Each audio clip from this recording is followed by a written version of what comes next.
sommaire de cette édition Développement Bouaké, des études monographiques pour la mise en œuvre d'une stratégie d'intégration pour 14 districts du pays. Société Bouaké, les femmes leaders des partis politiques visitent le centre de résocialisation des ex-combattants pour s'imprégner des activités de démobilisés. Société Bouaké, colloque international sur l'homosexualité des intellectuels africains, réfléchissent sur l'homosexualité en Afrique, des valeurs du devenir des valeurs. Mesdames, Mesdemoiselles et Messieurs, bonsoir. Bienvenue dans cette édition. Surtout, merci de votre fidélité à la chaîne de la Nouvelle Vision. Dans le cadre du programme économique régional, sont menées des études monographiques et économiques dans 14 districts du pays, instrument de mise en œuvre d'une stratégie visant l'approfondissement de l'intégration économique régionale. Le PER vise l'intégration en vue de stimuler une croissance forte et durable. Les précisions dans cet élément. Le projet études monographiques et économiques des districts de Côte d'Ivoire est appelé à faire l'inventaire des contraintes, faiblesses et menaces, potentialités, atouts et opportunités des districts. Il est à présent question que les versions amendées de ces rapports provisoires soient confrontées en second ressort aux intelligences locales afin de garantir la fiabilité des informations qui y sont consignées. Ces études portent sur les ressources naturelles, les équipements et infrastructures, le développement socio-culturel, le développement économique, etc. Pour le directeur de l'aménagement du territoire et du développement local, la mise en œuvre de ces stratégies vise à renouer avec la croissance économique. Il appartient donc aux maires, conseillers généraux, directeurs régionaux et départementaux et gestionnaires de projets de se prononcer sur l'image de leur territoire. L'État de Côte d'Ivoire est présentement en train d'élaborer son deuxième plan national de développement. L'étude a été élaborée en ce qui concerne le diagnostic. Et avant de procéder à la définition des orientations, nous avons pensé qu'il était bon de présenter les résultats donc, de cette étude aux différents acteurs, aux élus, aux cadres et aux autorités préfectorales de ces territoires, pour qu'on puisse s'accorder ensemble sur ce diagnostic avant donc de définir des orientations d'aménagement et de développement de ces territoires-là. La rencontre de Bouaké intervient après celle de San Pedro et de Gagnoua. Côte d'Ivoire Solidarité, une ONG bien de chez nous, vole au secours des orphelins et veuves des régions de Dikodougou et de Korogo et Djembe. La remise des dons de vivres et de non-vivres en présence des autorités locales. Le reportage de Charles Tatou. ONG de bienfaisance, Côte d'Ivoire Solidarité met l'accent sur l'aide aux veuves et orphelins. Elle a investi pendant quelques jours la région du Poro. Djembe, première étape de sa tournée de solidarité. Ici, un don de vivres et de non-vivres a été fait à 17 veuves et orphelins. À Korogo, deuxième étape de la tournée, Côte d'Ivoire Solidarité a pu apporter la joie à 55 orphelins et veuves. Une tonne de riz, de l'huile, du savon, des pâtes alimentaires et une somme substantielle. En plus de ces lots, les veuves musulmanes et les imams ont reçu du sucre pour leurs jeunes. Chaque Ivoirien puisse se souvenir de cette date et que dans son quartier, à gauche, là où il y a un orphelin qui donne un verre d'eau ce jour-là, à droite où il y a une veuve qui donne un morceau de pain. C'est une affaire de tous. Depuis 2007 que j'ai créé l'ONG, depuis que j'ai croisé M. Aimé, chaque fois que M. Aimé a un bout de temps, il passe et il fait un don toujours discret pour ses enfants. Les bébés abandonnés, voilà, nous avons 2300. Il n'avait rien, il ne savait pas comment on allait faire pour manger aujourd'hui. Et Dieu merci, ce riz-là, vraiment que Dieu bénisse cette ONG. Les responsables de Côte d'Ivoire Solidarité entendent réaliser un centre d'accueil de veuves et orphelins à Abidjan. Comme quoi, nul n'a le droit d'être heureux tout seul. Les femmes leaders d'opinion issues des partis politiques de Côte d'Ivoire ont visité samedi dernier le centre de résocialisation des ex-combattants de Bouaké. Objectif, s'imprégner des actions initiées par l'ADDR. On retrouve notre reporter Charles Tatou. Le 30 juin, l'ADDR boucle sa mission régalienne de désarmer, de mobiliser les ex-combattants et leur réintégration dans le tissu social économique. Le directeur de cette institution ne pouvait rendre le tablier sans présenter les acquis de sa structure. Cible pour répondre à ce besoin, les structures représentatives des femmes leaders d'opinion de Côte d'Ivoire, dont les partis politiques et les médias nationaux et internationaux. C'est le sens de cette rencontre de Bouaké dédiée aux femmes leaders sur le processus DDR.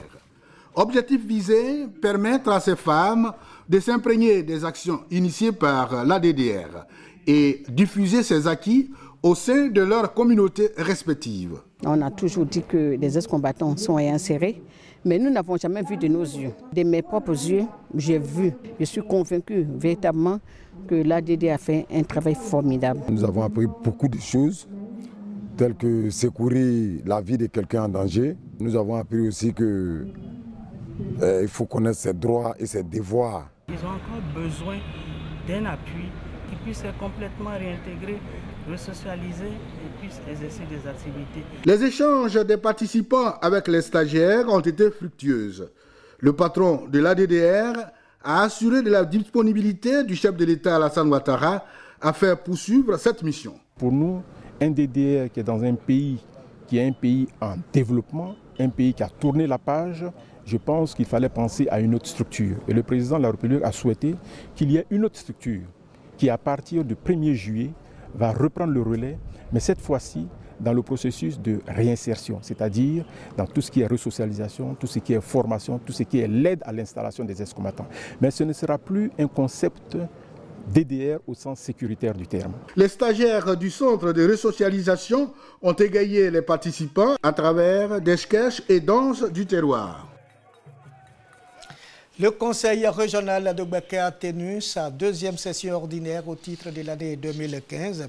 Des investissements sont prévus dans les secteurs tels que l'éducation, la santé, l'électrification et l'adduction en eau potable. À cette occasion, Jean Kwasi Abonouan, président du Conseil régional de Bouaké, a participé à l'opération révision du listing électoral en se faisant enrôler.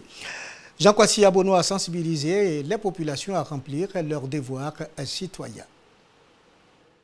Deuxième session ordinaire 2015 du Conseil régional de Bouaké. Plusieurs points étaient à l'ordre du jour, le tout relatif au développement de la région de Bouaké. Les conseillers régionaux présents sont revenus sur leur volonté d'investir dans divers secteurs, notamment l'éducation, la santé, l'adduction en eau potable, l'électricité, etc. À cet effet, les 4 départements que sont Bouaké, Béoumi, Sakassou et Botro bénéficieront de travaux allant dans ce sens. Lors de ce conseil, le budget a été adopté, ainsi 793 millions de francs CFA et 50 millions sur le budget de fonctionnement, bien qu'étant peu, serviront à entamer des travaux. Le président du conseil régional de Bouaké, Jean Kwasi Abonouan, a, lors de ce conseil, abordé ce qui constitue l'actualité en Côte d'Ivoire.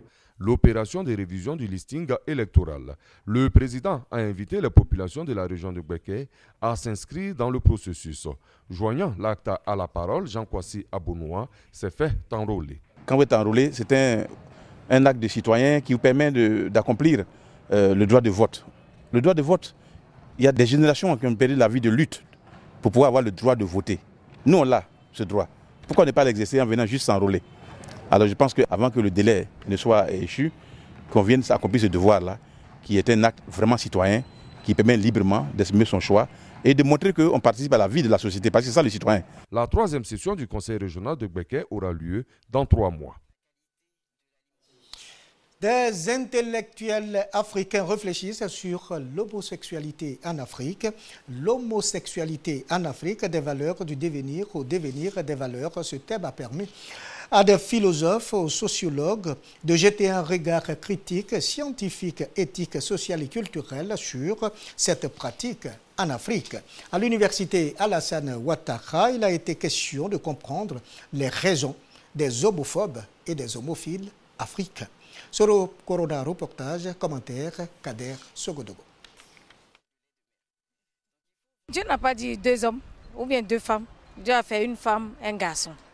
C'est comme ça le monde, ils ont créé le monde.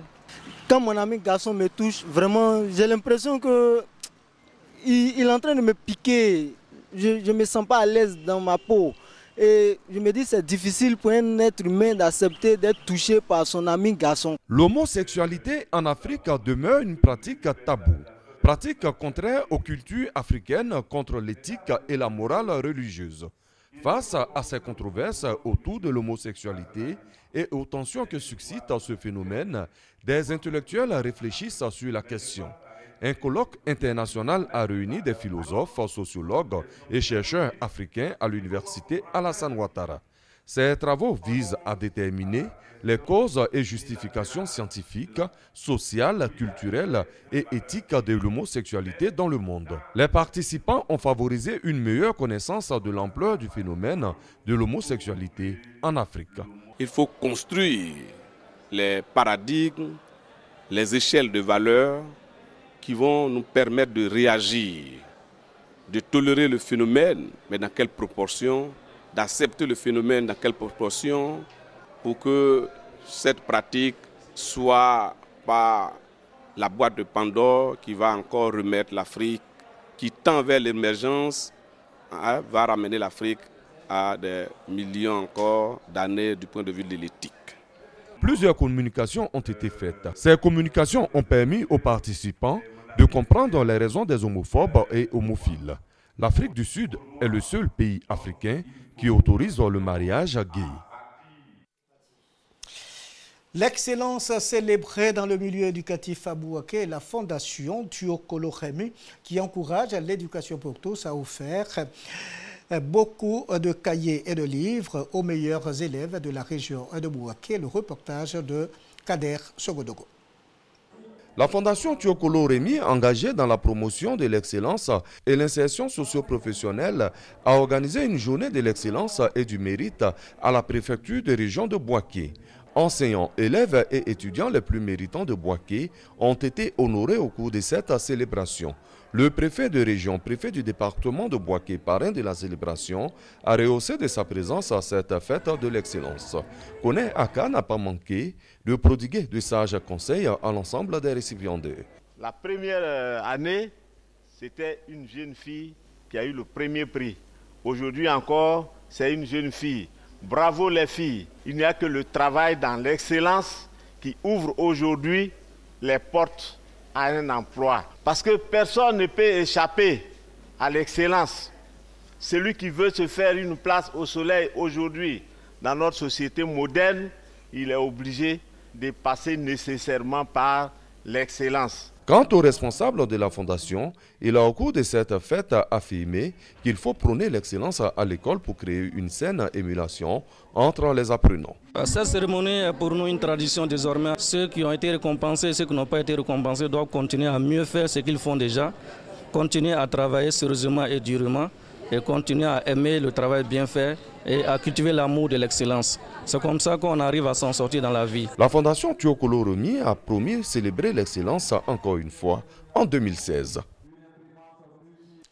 Toujours dans le domaine de l'éducation, l'ONG Benkele a offert des œuvres et des meubles de rangement au lycée de jeunes filles de Bouaké pour une formation de qualité des élèves de cet établissement d'excellence.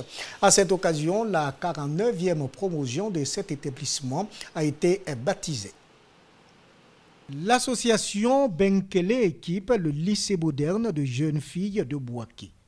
Des encyclopédies, des annales pour la préparation du BPC et du bac, soit 2500 livres et des meubles de rangement. Pour les besoins spécifiques du lycée, un bon de 500 000 a également été offert à cet établissement d'excellence. Satisfaction de Madame le Proviseur pour cet appui inestimable qui renforcera l'existant pour une bonne formation des apprenantes. Vous savez, on ne peut pas faire des études sans faire de recherche, sans lire. Et aujourd'hui, il est important d'inculquer à nos jeunes élèves le goût de la lecture. Ce partenariat a 3 ans d'existence dans le cadre du FIDES, Filles d'Ivoire, Dames d'Espoir. C'est un engagement citoyen pour cette ONG et pour la promotion de l'excellence. C'est une première action que nous posons et notre objectif c'est de faire un programme national en Côte d'Ivoire et pouvoir aussi mettre en place des bibliothèques et des salles informatiques dans d'autres lycées et collèges. Avec l'ONG Benkele, la seconde phase promet. Enfin, la promotion Amont-Laurence, la 49e du lycée des filles de Bouaké, a été baptisée, ayant pour devise travail, persévérance, succès. Retenez que les épreuves écrites du baccalauréat session 2015 démarrent demain lundi 29 juin sur toute l'étendue du territoire national. Ce sont 220 257 candidats qui affrontent ces épreuves écrites au plan national, dont 11 275 dans la région de Bouaké. Ces épreuves écrites s'achèveront vendredi 3 juillet 2015. Les résultats sont attendus le 20 juillet prochain. Religion pour terminer cette édition, l'Association des Églises baptistes évangéliques de Côte d'Ivoire, AEBC, au service du développement. Elle a doté la localité de Dianra d'infrastructures scolaires à la faveur de la célébration éclatée des 50 ans. À Dianra, le directeur de cabinet adjoint du président Kodedrissa Mer et de la commune de Dianra a invité les différentes confessions religieuses de sa commune à la cohésion pour le développement de la région. Le reportage de Hassan Khan est commenté par Kader Sogodogo. Un collège, une école primaire et 3 classes du préscolaire à Dianra dans la région du Béré. Des réalisations de l'Association des Églises baptistes évangéliques de Côte d'Ivoire, AEBC, dans la localité. Cela pour répondre au problème de la non-scolarisation des enfants, une réalité dans cette partie du pays. Le président national de cette église entend favoriser le social pour le bien-être des populations. Nous voulons dire aux fidèles que nous sommes engagés à aller de l'avant. Comme nous avons dit, pendant 50 ans, nous avons évangélisé, nous avons parlé de Jésus, mais nous voulons ajouter une touche supplémentaire aujourd'hui, c'est-à-dire le social. Et nous nous sommes engagés à construire des écoles, à construire des hôpitaux, à faire en sorte que la population, pendant que nous lui annonçons la bonne nouvelle de Jésus-Christ, que nous puissions la soulager, un temps soit peu. Le maire de la commune de Dianra, parrain de la cérémonie, par ailleurs directeur de cabinet adjoint du président de la République Alassane Ouattara, invite les différentes confessions religieuses de sa commune à la cohésion. Je loue ce comportement de paix qui est une richesse, c'est la première recherchée par notre président, le président Alassane Ouattara, qui a mis la paix au devant de tout ce qu'il peut faire dans ce pays. Rappelons que l'AEBC a 50 ans cette année. La célébration officielle a eu lieu à Korogo, capitale de la région du Poro. Parlant de Dieu, sachez que la crainte de l'Éternel est le début de toute sagesse. Et c'est la fin de cette édition. Merci de nous avoir suivis. Merci de votre fidélité à la chaîne de la Nouvelle Vision. Au revoir et à très bientôt.